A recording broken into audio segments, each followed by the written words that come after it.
나의 사랑하는 책 비록 헤어졌으나 어머님의 무릎 위에 앉아서 재미있게 듣던 말. 목자 생각 193번째 2024년 안식을 위한 목장의 시간에 관하여 2020년 1월 미국 휴스턴에 있는 서울 침례교회를 가정교회 연수의 목적으로 다녀왔습니다. 안식은 아니었습니다. 가기 전부터 그리고 가고 난 후까지 계속해서 무엇인가를 배우고 정리하는 사역의 연장이었습니다. 이후 코로나 사태를 겪으면서 그곳에서 배웠던 것은 어떤 형태로든 사용할 수 없었습니다. 교회 문을 닫아야 하는 상황까지 갔기 때문입니다. 코로나 사태를 겪으면서 나는 목회 전반의 방향을 바꿔야만 했습니다. 기존의 사역 방식에 틀린 것이고 앞으로를 위해 많은 것에 변화를 주어야 했습니다.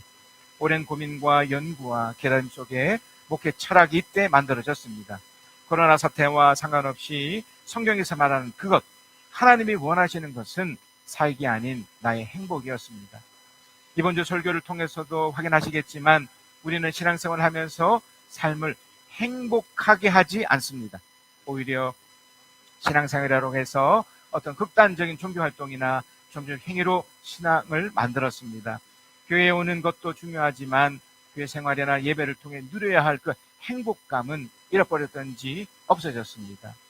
코로나 사태가 그런 면에서 신앙생활을 다시 점검해주는 좋은 출발점이 되었습니다. 신앙생활의 기초는 결국 안식으로 나타나는 신앙의 행복감입니다. 2023년 2월 노예 시차례에서 주관하는 목회 세미나를 베트남으로 갔습니다. 안식은 아니었습니다. 빡빡한 일정이었지만 나름의 행복감이 있었습니다. 목회에서 현실을 내려놓고 쉬는 것에 집중했기 때문입니다. 2023년 6월에 갔던 하와이 연수는 2년 전부터 준비했던 비용을 가지고 그 어떤 계획 없이 순수한 안식의 목적으로 다녀왔습니다. 제 인생의 놀라운 터닝포인트가 되었습니다. 목회 철학의 첫 번째 적용이 되었습니다. 이후 2023년 여름 성도들과 함께 안식을 위한 여행을 다녀왔고 행복한 시간으로 기억하고 있습니다. 2024년에 들어와서도 이것을 진행하고 있습니다. 신앙생활에서 안식은 기초입니다. 안식을 위해 여행이 필요하다면 하는 것이지만 안식이 아닌 여행 그 자체라면 다를 수 있습니다. 그래서 여행의 목적이 아니기 때문에 안식을 위해 집에만 머물 수도 있습니다. 안식은 편안하게 쉬는 것을 말합니다. 성경은 하나님이 천지를 창조하신 후 일곱째 날에 하시던 모든 일에서 손을 떼고 쉬셨다라고 말합니다. 여기서 느껴지는 것은 하나님의 행복감입니다. 일세 날까지 하셨던 일을 마치고 난 후 그 일을 돌아보며 행복해하고 기뻐하고 본인에게 보상을 주는 것으로서 쉼을 누립니다. 쉼이 아무것도 하지 않은 것을 말하지 않습니다. 몸을 편안한 상태가 되게 하는 것이며 쌓였던 피로를 풀고 행복감을 극대화시키는 것입니다. 그래서 하나님 그 날을 거룩하게 하시고 너무 좋았다고 표현하셨습니다. 각자에게 그런 시간을 가지시면 됩니다. 혼자 그런 시간을 가지셔야 합니다. 가족과 그런 시간을 함께 가지셔야 합니다. 또한 목장 식구들과 그런 시간을 가지셔야 합니다. 여행을 통해서라면 그렇게 하시면 되고 여행이 아니더라도 함께 식사를 하고 삶을 나눌 시간이라면 괜찮습니다. 행복한 시간으로 기억되는 안식을 서로에게 만들면 됩니다. 이것이 어떤 행사가 아닌 삶의 일부분이 되어야 하겠습니다. 안식을 위한 목장별 여행 혹은 자신만의 가족만의 특별한 시간을 가져 하나님을 기쁘시게 하고 함께한 이들을 행복하게 해주며 자신이 만족해하는 삶을 삽시다. 이번 주 주시는 하나님의 말씀은 신명기 10장 12절에 16절입니다. 시작. 이스라엘 자손 여러분, 지금 주 당신들의 하나님이 당신들에게 원하시는 것이 무엇인지 아십니까? 주 당신들의 하나님을 경외하며 그의 모든 길을 따르며 그를 사랑하며 마음을 다하고 정성을 다하여 주 당신들의 하나님을 섬기며 당신들이 행복하게 살도록 내가 오늘 당신들에게 명하는 주 당신들의 하나님의 명령과 규례를 지키는 일이 아니겠습니까? 그렇습니다. 하늘과 하늘 위의 하늘, 땅과 땅 위의 모든 것이 다 주 당신들의 하나님의 것입니다. 그런데 주님께서는 오직 당신들의 조상에게만 마음을 쏟아 사랑하셨으며 많은 백성 가운데서도 그들의 자손인 당신들만을 오늘 이처럼 택하신 것입니다. 그러므로 당신들은 마음의 할례를 받고 다시는 고집을 부리지 마십시오. 한 언론사에서 초등학교 학부모 200명을 대상으로 이제 아이에게 바라는 게 뭘까? 그러니까 부모가 아이에게 바라는 게 뭘까를 또 조사를 했고요. 또 초등학교 또 교육 프로그램 중에서 또 초등학교 3,000명을 또 대상으로 이 아이들이 부모에게 바라는 게 뭘까 이렇게 조사를 한 적이 있답니다. 그래서 먼저 이 부모가 자식에게 원하는 게 뭘까를 말했을 때 그 세 번째는요, 집안일을 잘 도왔으면 좋겠다라는 것입니다. 그리고 두 번째가 정리정돈을 잘했으면 좋겠다라는 거였고요. 또 첫 번째가 바로 공부를 지금보다 더 책임감 있게 했으면 좋겠다였습니다. 그러니까 초등학생을 가진 부모가 자식에게 2024년 5월에 조사한 거니까요. 최근이죠. 이거였답니다. 자, 그러면 자녀가, 그러니까 초등학교에 다니는 이 친구들이 또 부모에게 바라는 게 뭘까를 했더니 세 번째는요, 공부하라는 말을 줄이고 나를 믿어줬으면 좋겠어입니다. 그리고 두 번째가 부모님이 건강했으면 좋겠다. 1위는 뭘까요? 엄마 아빠와 함께하는 시간이 더 많았으면 좋겠다. 그러니까 이걸 보면 이제 그만큼 지금 시대도 뭐 제가 있었던 제가 저 때는 이제 국민학교 때였으니까요. 70년대 말 그렇죠. 80년대죠. 저 80년대 다녔으니까 80년대 그때쯤 도 그랬지만 지금도 별 다르지 않은 것 같아요.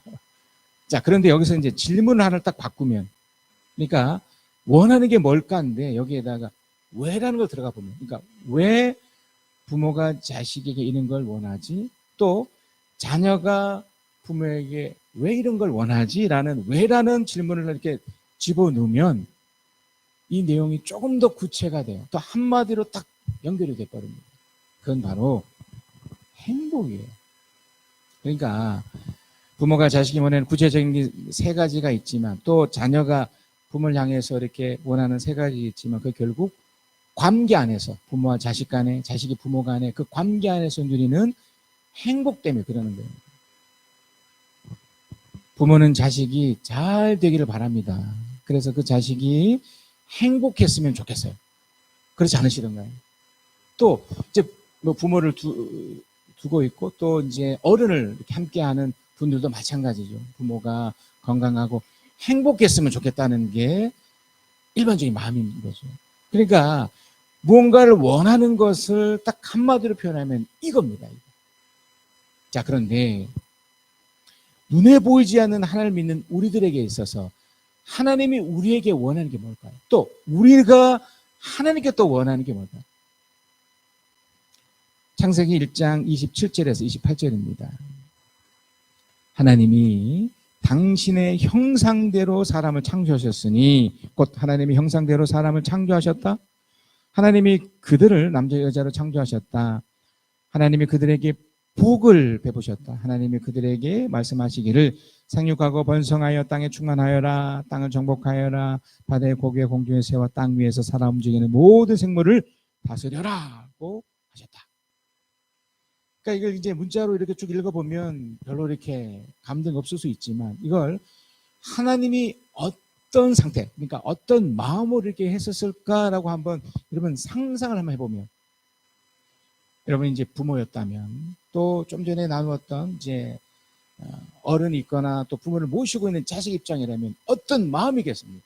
그러니까 이것도 결국 한마디로 표현하면 행복감이죠. 지금 하나님이 행복한 상태에서 너무 좋은 상태에 이렇게 표현하고 있으신 거거든요. 그래서 실제로 창세기 1장 31절에 보면 이렇게 표현되어 있습니다. 하나님이 손수 만드신 모든 것을 보시고 뭐로 표현했나요? 보시기에 참 좋았다. 저희들 아침에 6시간째 참 좋았대요. 그러니까 이 좋았다라는 게 어떤 겁니까? 기분이 아주 좋은 상태이시죠. 그러니까 어떻게 표현 방법이 없으니 좋았다라고 한 거지. 그 사람마다 다 다르겠지만 이 정도가 엄청난 거지 않습니까? 너무 좋을 때는 어떤 분은 막 박수 치고 와 환호할 거고요.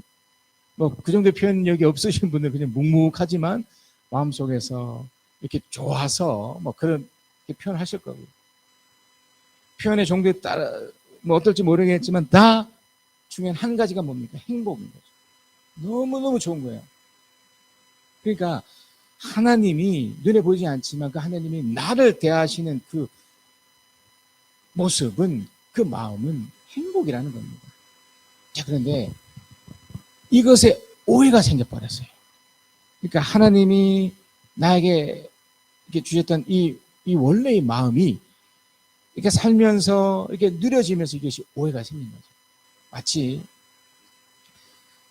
부모가 자식을, 또 자식이 또 부모에 대한 이렇게 오해가 있는 것처럼. 자, 신명기 10장 12절 13절입니다.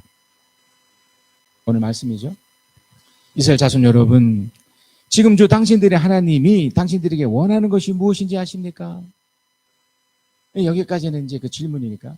자, 그런데 그 다음 표현이 좀 우리를 헷갈리게 만들어요. 또 실제로 이것 때문에 이제 하나님의 원래 마음을 이제 놓치는 경우인데, 주 당신들의 하나님을 경외하며 그가 모든 길을 따르며 그를 사랑하며 마음을 다하였고 정성을 다하여 주 당신의 하나님을 섬기며. 우리가 익히 들었던 이야기잖아요. 자, 13절입니다. 당신들이 행복하게 살도록. 이게 본질이거든요. 당신이 행복하게 살도록 내가 오늘 당신들에게 명하신 주 당신의 하나님의 명령과 규례를 지키는 일이 아니겠습니까? 자, 그런데 이제 우리가 가졌던 오해는 뭐냐면 이 행복이라는 것을 놓친 거예요. 그러니까 하나님이 궁극적으로 우리에게 원하시는 것, 우리 각자 삶을 통해, 그러니까 나에게 원하셨던 것은 우리 행복이라는 거였던 거예요. 분명 13절 있죠? 행복을 위하여, 행복하게 살도록 했으니까. 그런데 우리가 어떤 오해를 해버렸냐면 바로 그 다음에 했던 그 표현들, 하나님의 명령과 규례를 지키는 일, 이것에 우리가 오해가 생긴 거예요. 그러니까 하나님이 원하시는 것은 본질적으로 우리의 행복인데 이걸 이제 이렇게 이해를 한 거예요. 하나님의 명령과 규례를 지키는 것으로 오해를 해버린 거예요. 지켜야 되죠. 근데 이 지키는 것이 사실은 이렇게 받아들이는 거예요. 아, 이걸 지켜야만 행복하는 거구나. 이게 반대인데, 행복하기 위해서 이런 것들을 해야 된다가 돼야 되는데 이것을 막 헷갈려 한 거죠. 그래서 여러분, 우리가 이제 이렇게 예배를 오잖아요. 이게 어떤 신앙적 행위, 종교적 행위인데, 그러니까 왜라는 걸 놓치면 왜 하십니까, 여러분? 저도 이제 목사로서 이렇게 설교를 하고 이렇게 하는 거잖아요. 그러니까 이것 때문에 결국 행복해져야 되는데 이것이 안 되니까 어떤 오해가 하게 되면 이게 지켜야 되는구나, 설교해야 되는구나, 와야 되는구나. 그래서 이거에 몰두해버린 거예요. 지키는 것에 막 몰두해버린 거예요. 반드시 가야 돼, 반드시 해야 돼. 무엇이 빠졌나요? 그 안에 담겨있는 행복감에 빠진 거예요. 그러니까 여러분이 이 예배를 참여하실 때마다 또 말씀을 할 때마다 하나님이 어떤 마음이었는지에 대한 그걸 놓쳐버리면, 그래서 해야 돼, 지켜야 돼, 이게 빠져버리면 그 대표적인 경우가 바로 주일 성수라는 이상한 개념이에요. 주일 성수를 왜 해야 되고 이것이 주는 그 행복과 기쁨이 다 희석되고 지키는 것만. 그러니까 어떻습니까? 마음이 냉랭해요. 심지어 마음이 답답할 정도로 어려움을 갖는 거죠. 그것이 바로 이걸 놓치기 때문에 그래요. 그래서 신명기 10장 14절 15절에도 이런 표현이 있습니다. 그렇습니다. 하늘과 하늘 위의 하늘, 땅과 땅 위의 모든 것이 다 주 당신들의 하나님의 것입니다. 그런데 주님께서는 오직 당신들의 조상에게만 마음을 쏟아 사랑하셨으며 많은 백성 가운데서도 그들의 자손인 당신들만을 오늘 이처럼 택하신 겁니다. 그렇지만 하나님은 우리 한 사람 한 사람을 이렇게 집중해서 보고 있어요. 근데 거기에서 우리 뭘 보고 싶으신 거냐면 우리의 마음을 보고 싶은 거예요. 우리의 태도를 보고 싶은 거예요. 뭘 하고 안 하고는 사실 두 번째, 세 번째 영역이거든요. 그런데 우리는 이런 마음, 그 관계 안에서 나타나는 그런 것은 다 놓쳐버리고 그 두 번째, 세 번째는 요거에만 몰두해 버리는 경향이 생겼죠. 지금 여기서도 말하는 게 뭡니까? 하나님이 지금 당신의 마음을 보여주고 있는 거잖아요. 나는 너만 사랑할 거야. 난 너밖에 없어. 네가 전부야. 이 얘기를 하고 있는데 그럼 그걸 내가 반응하면 아 그래요? 그래서 난 참 좋아요. 난 참 기뻐요. 해서 나는 그런 행복감으로 내 속에 먼저 본질이 있어야 되는데 이것이 없어진 거예요.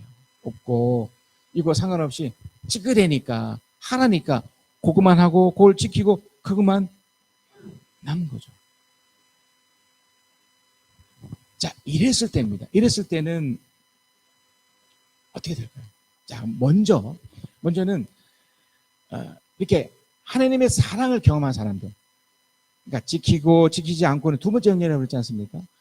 그러니까 하나님의 그 마음을 아는 사람들에게는 이런 특성이 생겨요. 자, 로마서 5장 15절입니다. 그러나 하나님께서 은혜를 베푸실 때가 생긴 일은 아담 한 사람이 범죄했을 때 생긴 일과 같지 않습니다. 한 사람의 범죄로 많은 사람이 죽었으나 하나님의 은혜와 예수 그리스도의 한 사람의 은혜로 말미암아 선물을 많은 사람에게 더욱더 넘쳐나게 되었습니다. 지금 여기서 뭘 여러분 보셔야 되냐면 어떤 행위를 보면 안 돼요. 무슨 말이냐면 예수 그리스도가 십자가에 죽었던 행위, 그게 중요한 게 아니고 왜 그가 십자가에서 달렸나는 그 마음을 여러분 읽으셔야 돼요. 그래서 여기도 한 사람이라는 표현을 쓴 거예요.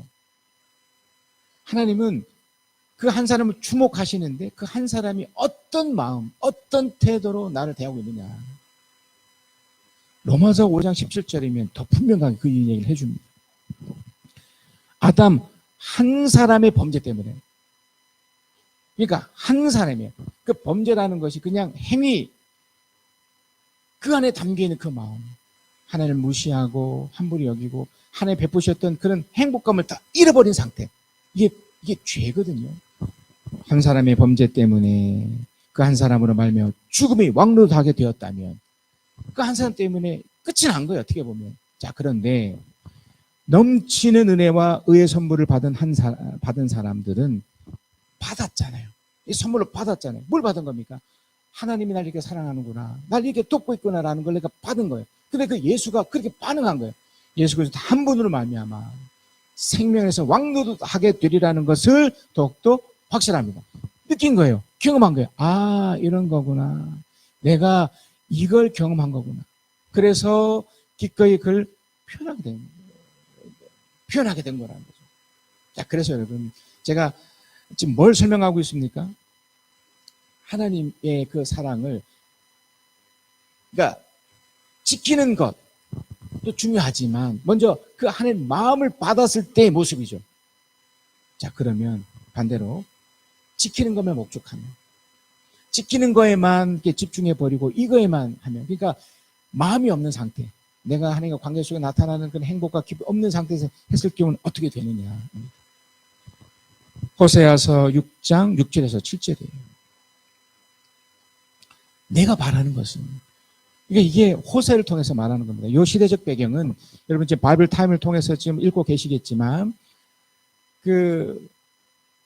이제 후반기입니다. 그러니까 솔로몬 이후에 딱 남쪽과 북쪽에 갈라져서 특별히 북쪽 이스라엘이 망하기 직전 상태예요. 망하기 직전 상태. 근데 그들이 종교적 활동은 그 어느 때보다 활발했어요. 근데 그 마음 가운데 하나님을 향한 또 그 행복감과 그 사랑함이 다 사라져버린 거예요. 그래서 주님이 호세아를 통해서 특별히 북쪽 이스라엘을 향해서 이렇게 외치셨던 겁니다. 내가 바라는 것은 변함없는 사랑이지 제사가 아니다. 그러니까 제사를 드리지 말라는 게 아니에요. 우리가 이렇게 예배 행위가 틀렸다는 게 아닙니다. 그 안에 담겨있는 이 감동과 사랑의 상태, 이 행복의 상태를 갖고 있어야 되는데 이게 없으니 이 제사가 의미가 없는 거예요. 제사가 아니다. 불살라 바치는 제사보다는 너희가 나 하나님을 알기를 바란다. 뭘 어떤 걸 알기를 바랬던 거야. 내가 너를 사랑하고 있어. 내가 너를 돕고 있어. 그래서 너도 그 마음을 받아. 네 마음 상태도 그 수련에 감사하고 행복한 마음이 있으면 좋겠어. 이거거든요. 말라기서 1장 6절에서 8절입니다. 아들은 아버지를 공경하고 종은 제 주인을 두려워하는 법인데 내가 너희 아버지라고 해서 너희가 나를 공경하기라도 하였느냐? 내가 너희 주인이라고 해서 너희가 나를 두려워하기라도 하였느냐? 나 방문의 주가 말한다. 제사장들아, 너희가 바로 내 이름을 멸시하는 자들이다. 그러나 너희는 우리가 언제 주님의 이름을 멸시하였습니까? 라고 되묻는다. 너희는 내 제단에서 더러운 빵을 바치고 있다. 그러면서도 너희는 우리가 언제 제단을 더럽혔습니까? 하고 되묻는다. 너희는 나 주에게 아무렇지도 않게 상을 차려주어도 된다고 생각한다. 눈먼 짐승을 제물로 바치면서도 괜찮다는 거냐? 쩔뚝거리는 병든 짐승을 제물로 바치면서도 괜찮다는 거냐? 그런 것들을 너희 총독에게 바쳐보아라. 그가 너희를 방구하겠느냐? 너희를 좋게 보겠느냐? 나 만군의 주가 말한다. 이건 무서운 말씀이잖아요. 그러니까 우리 마음이 어떤 태도, 어떤 상태에 이야기했습니다. 제가 담임 목사가 되어보고요. 내가 부모가 되어보니까 많은 사람을 접하는 게 아니잖아요. 저는 우리 교회에 속한 약 30여 명의 분들, 또 영상도 참여하시는 분들 많지 않거든요. 그걸 대하면서 그들과 그 대화 속에서 이 사람이 나를 생각해주고 있구나.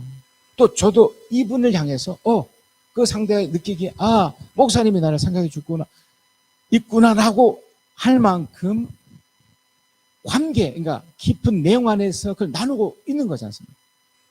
그런데 대화 중에 딴 거 쳐다보고 한쪽 귀를 듣고 한쪽 귀를 흘리고 대충 예 알았습니다.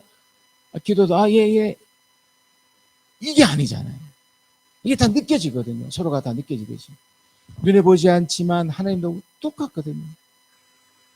지금 내가 어떤 태도, 어떤 마음으로 헌금을 드릴 때, 또 여러분 예배 참여했었을 때, 또 그 모든 과정 속에서 어떤 마음으로 지금 하고 있는지를 보고 싶어 하는 거라는 거죠. 그러니까 신앙 중에서 이제 지키는 쪽에 이렇게 몰두하다 보면은 이런 것을 놓칠 수 있어요. 그래서 여러분 가장 먼저 뭘 점검하셔야 되냐면 내 마음의 상태는 늘 점검하셔야 돼요. 내가 주님을 인해서 우리가 좀 전에 불렀던 그 찬양의 고백처럼 그 은혜로 내가 감동되어 있는가. 지금 여러분께서는 하나님께서 이 설교자를 대신해서 내가 너를 사랑하고 있어. 이것을 여러분 확인받고 있는 이 시간이거든요. 자, 그래서 여러분 우리가 어떻게 해야 할까요? 이 지키는 것에만 몰두하지 않고 그래서 하나님 마음을 또 알아서 또 이렇게 하려면 그저 어떻게 해야 될까요? 첫 번째는요. 하나님 마음을 바로 아셔야 됩니다. 하나님 마음. 신명기 10장 16절입니다. 오늘 말씀이죠. 그러므로 당신들은 마음의 할례를 받고 다시는 고집을 부리지 마십시오. 마음의 할례를 하는 겁니다. 이 할례는 뭐 아시겠지만 포경수술이에요. 그러니까 실제로 이제 그 남성의 성계 일부를 이렇게 베어내는 이게 포경수술 같은 건데 실제적으로도 이게 도움이 돼요. 이렇게 무더운 날씨에 이제 그렇게 해주면 좋은 영향도 되죠. 자, 그런데 이게 고통이 있거든요. 아픔이 있어요. 그러니까 그거를 우리 마음속에 한다는 거예요. 우리 마음 가운데 이 부분을 늘 점검하라는 겁니다. 하나님이 나를 지금 어떻게 보고 있고 어떻게 생각하고 있는지. 내가 이것을 이런 식으로 이렇게 점검하지 않으면 우리는 늘 하나님을 계속된 오해로 이렇게 갈 수밖에 없는 겁니다. 부모와 자식 간에 또 친구들 간에 또 서로 사랑하고 또 좋은 관계로 맺고 있는 사이 속에 어떨 때 오해가 됩니까? 그 마음을 이해하지 못할 때, 그 마음을 받아내지 못할 때 이렇게 되지 않습니까? 그러니까 그 마음을 헤아리려면 이런 시간이 필요한 겁니다. 할례와 같이 때로는 고통이 따르지만 더 들어주려고 하고 더 어떻게 받아들이려고 노력하는 모습이 있어야 되는 거예요. 그래서 그것이 연장선이 뭐냐면 고집 부리면 안 된다는 거예요. 나이 드신 분들이 이것이 잘 안 돼요. 이렇게 마음을 유하게 만드셔야 돼요. 마음을 이렇게 좋게 가지셔야 돼요. 이렇게 강박한 마음은 마음을 딱 닫는 거거든요.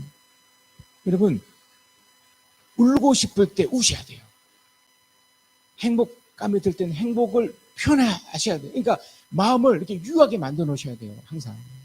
근데 이것이 안 되면 고집가집이 돼요. 나는 이 나이 먹었으니, 나는 이 정도 위치에 있으니, 나는 요 정도 됐으니, 나는 이거 안 해, 저거 안 해. 그래서 마음을 확 닫아버린다. 하나님 우리의 감정을 유하게 만드셔서 하나님의 말씀이 딱 들어왔을 때 아멘 하고 받아들이게 하는 것이 좋거든요. 여러분, 우리가 어떻게 해야 되느냐? 그 첫 번째는요, 하나님의 마음을 바로 아셔야 됩니다. 자, 이걸 알게 되면 이제 두 번째가 가능해져요. 공의의 하나님을 받아들일 수 있어요. 신명기 10장 17절에서 18절입니다. 이 세상에는 신도 많고 주도 많으나 당신들의 주 하나님만이 참 하나님이시고 참 주님이십니다. 그분만이 크신 권능의 하나님이시오 두려우신 하나님이시며 사람을 차별하여 판단하시거나 뇌물을 받으신 분이 아니시며 고아 과부를 공정하게 재판하시며 나그네를 사랑하셔서 그에게 먹을 것과 입을 것을 주시는 분입니다. 이거 주목할 게 뭐냐면 여기 차별하지 않는다와 공정이라는 표현이에요. 하나님에 대한 첫 번째 이해는 공정이에요. 공정, 공의. 이게 왜 중요하냐면요, 내가 잘못을 했어요. 그러면 혼이 나야 되죠. 이게 공정한 거잖아요. 반대로 그러면 내가 잘했습니다. 그러면 포상을 받는 거예요. 이게 당연한 거잖아요. 이게 무너지면 이게 건강하고 좋은 사회가 아닌 거예요. 이게 좋은 관계가 아닌 겁니다. 이게 공기가 너무너무 중요한 거예요. 그 세상을 이렇게 바라보는 그 잣대 중에 하나가 정말 공의가 이루어지고 있는가. 그러니까 여러분이 열심히 일하고 열심히 노력했는데 그만큼 대가를 받는다? 공정한 사회예요. 근데 노력을 했는데도 받지 못한다. 내 데모만 하고 막 그렇게 해가지고 돈을 받는다? 잘못된 거잖아요. 아무것도 안 했는데 부모 잘 만나서 또 다른 것 때문에 또 뇌물을 활용해서 내가 얻었다? 이거 잘못된 거잖아요. 그러니까 공개가 그렇게 중요한 건데 여러분이 하나님의 마음을 이렇게 알고 지키는 것이 아니라 그 하나님의 마음을 이렇게 나가게 되면 이 두 번째가 가능해지는 거예요. 공의 하나님 때문에 내가 그러면 어떻게 하면 됩니까? 하나님의 마음을 알아서 이 땅을 향해서도 또 신앙생활 속에서 노력하면 되는 거예요. 묵묵하게 그 노력이 또 진행이 되면 이것 때문에, 그러니까 기도 생활도 묵묵히 해내시고 말씀 있는 시간도 묵묵히 해내시고, 그러니까 지키는 것보다 하나님의 마음을 알아서 이것을 그냥 묵묵히 하는 거예요. 그러면 때가 되면 공의 하나님이시기 때문에 반드시 좋은 것으로 역사해 주시리라 믿습니다. 그것도 됩니다. 결정적인 세 번째는요, 어떻게 되냐면 신명기 10장 19절입니다. 당신들이 나그네를 사랑해야 하는 것은 당신들도 한때 이집트에서 나그네로 살았기 때문입니다. 그러니까 뭐냐면 이들 도와주라는 거예요. 왜? 나도 한때 이랬으니까. 공의 하나님이라 그랬잖아요. 내가 이렇게 흘러보내고 누군가를 돕고 여러분의 헌금하는 것도 포함돼서 그 모든 흘러보내기는 반드시 보상이 따라요. 공의 하나님의 원칙이기 때문에. 그러니까 이걸 해내는 거예요. 묵묵히 꾸준하게 하게 됩니다. 결론입니다. 어떻게 될까요?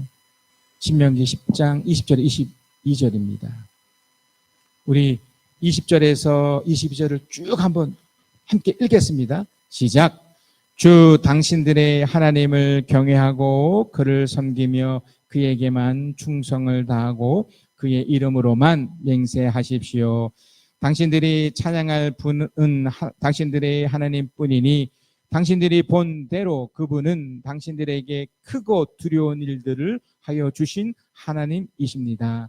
당신들의 조상이 이집트로 내려갈 때에는 모두 70명밖에 되지 않았지만 주 당신들의 하나님은 이제 당신들을 하늘의 별과 같이 많게 하셨습니다. 아멘. 반드시 이렇게 해주실 겁니다. 이렇게 또 되고 있고요. 자, 한 구절만 더 볼 겁니다. 오늘 바이블 타임 호세아서를 우리가 읽었는데요. 1장 10절에서 11절입니다. 하나님의 심판 같은 일이 펼쳐지지만 반드시 우리들에게 하나님의 말씀 지키기를 묻게 해내고 그 마음을 알아 이렇게 해내는 사람들에게 하시겠다는 표현입니다. 그러나 이스라엘 자손의 수가 바닷가의 모래처럼 많아져서 얼마나 되는지 아무도 되어보거나 재볼 수가 없을 때가 올 것이다. 그때가 되면 저는 그때가 지금이라고 생각하고 앞으로 때라고 저는 믿습니다. 그때가 되면 사람들이 너희를 루암이라고 부른 땅에서 살아계신 하나님의 째나라고 부를 것이다. 그때가 되면 유다 자손과 이스라엘 자손이 통일을 이룩하여 한 통치를 세우고 땅 위에서 벗어날 것이다. 그렇다. 이스라엘의 날이 크게 번창할 것이다. 아멘이십니까? 믿는 대로 됩니다. 자, 결론에 한마디가 있습니다. 자, 우리가 또박또박 한번 읽으시면서 여러분 잘 카피하셔 이번 주간을 이렇게 사시면 좋겠습니다. 시작. 하나님이 지금의 나를 왜 사랑하시는지를 바로 알고 하나님의 말씀을 지키려고 노력한다면 하나님으로부터 정당한 대가를 받아 풍요와 행복을 누리며 삽니다. 내가 누려왔던 모든 것